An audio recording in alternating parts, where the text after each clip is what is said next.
Maggi का संभाल लो।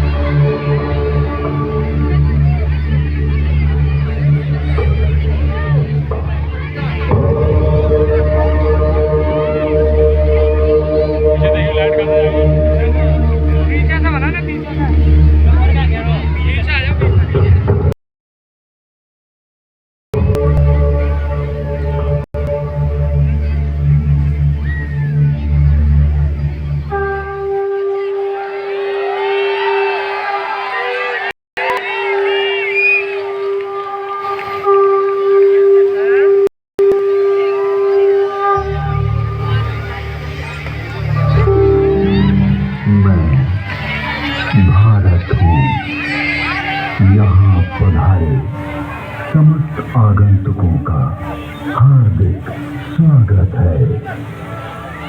भारत में आदिकाल की विलुप्त हो रही ऋषि परंपरा का पुनरुत्थान की गाथा वेदवाणी से प्रारंभ करने की चेष्टा की गई है।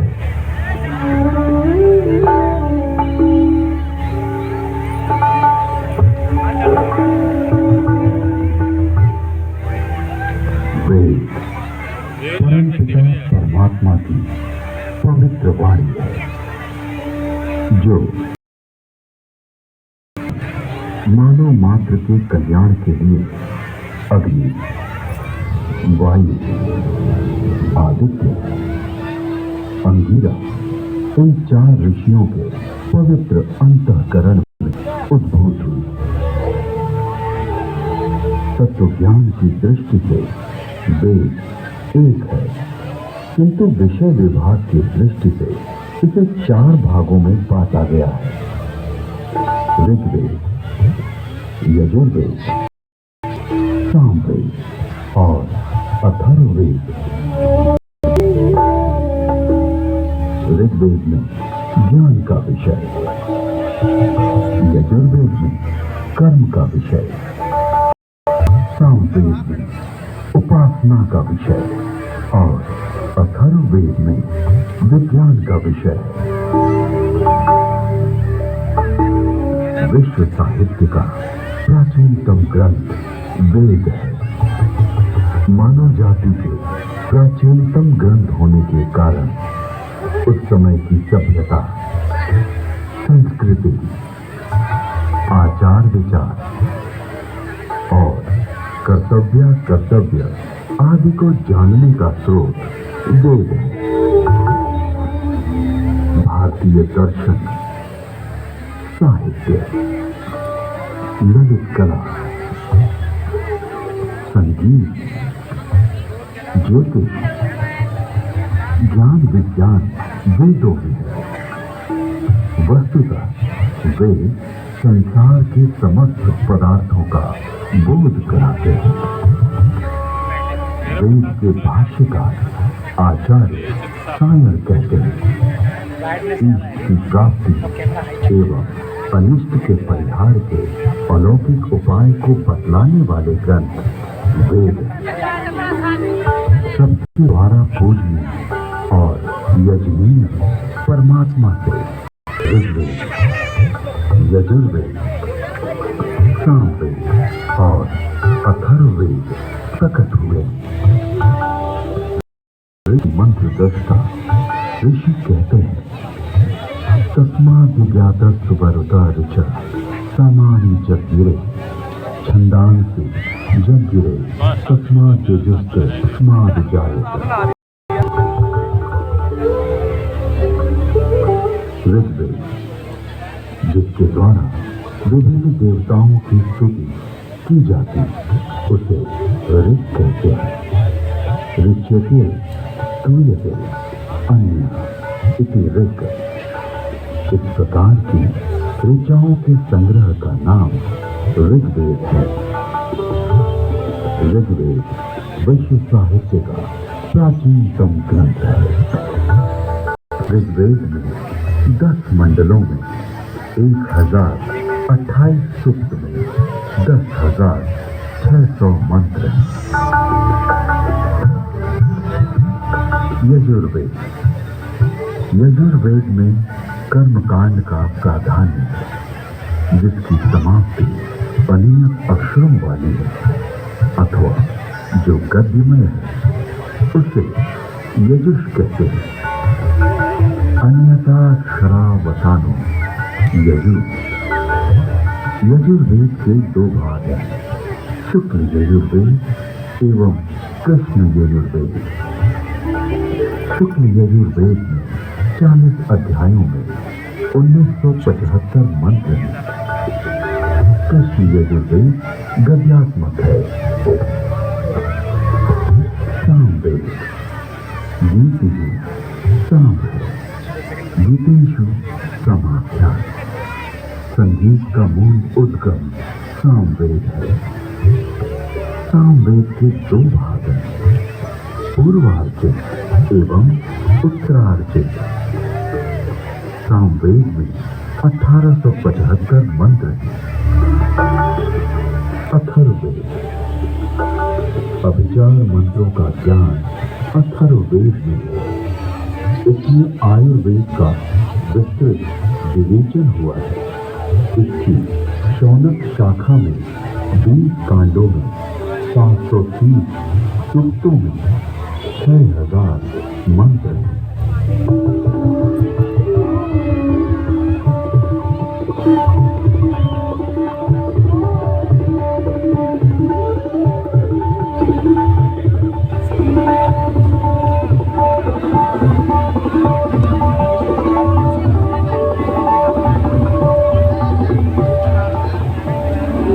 प्राचीन काल में वेद श्रुति परंपरा से अक्षुण्ण रहे। वैदिक ऋषियों ने वेदों को कंठस्थ किया और अपने शिष्यों को इसका श्रवण कराया। शिष्यों ने सुनकर वेदों को कंठस्थ किया और उन्होंने अपने शिष्यों को सुनाकर कंठस्थ कराया।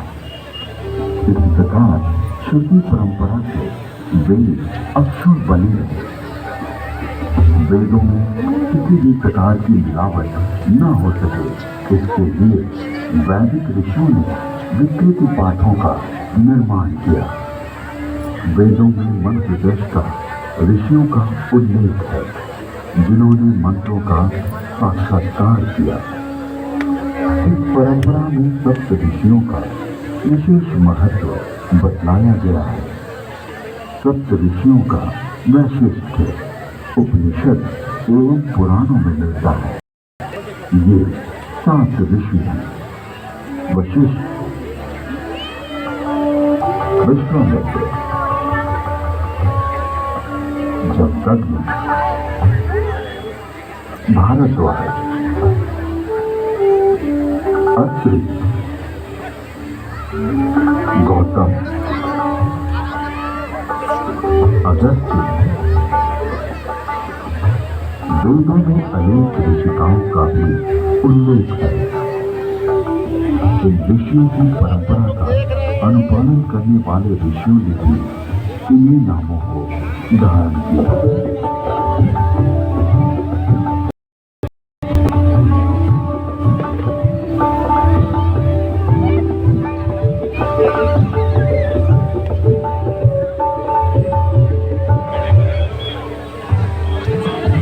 आज विश्व में जिन आविष्कारों का श्रेय पाश्चात्य जगत द्वारा लिया गया है, उसे हमारे प्राचीन ऋषियों द्वारा तथ्य सहित हजारों वर्ष पूर्व प्रमाण सहित वेदों में उल्लिखित किया गया है। जैसे अगस्त्य संहिता में विद्युत उत्पादन के सूत्र मिलते हैं।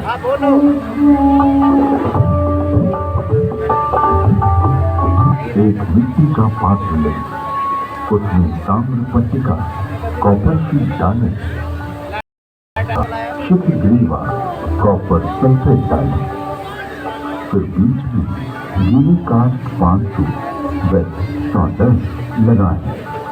ऊपर पारा, मर्क्यूरी तथा 10 लौह रिंग डालें, फिर तारों को मिलाएंगे तो उससे मित्रावरण शक्ति इलेक्ट्रिसिटी का उदय होगा। अगस्त्य संहिता में विद्युत का उपयोग इलेक्ट्रोप्लेटिंग के लिए करने का भी विवरण मिलता है।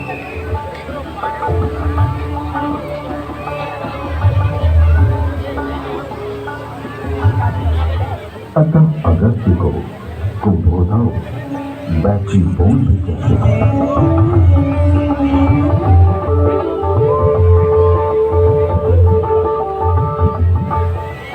कुंभों उपरोक्त प्रकार से बनी तथा श्रृंखला में जोड़े गए 100 तेलों की शक्ति का पानी पर प्रयोग करेंगे तो पानी अपने रूप को बदलकर प्राणवायु, ऑक्सीजन तथा उदान वायु, हाइड्रोजन में परिवर्तित हो जाएगा।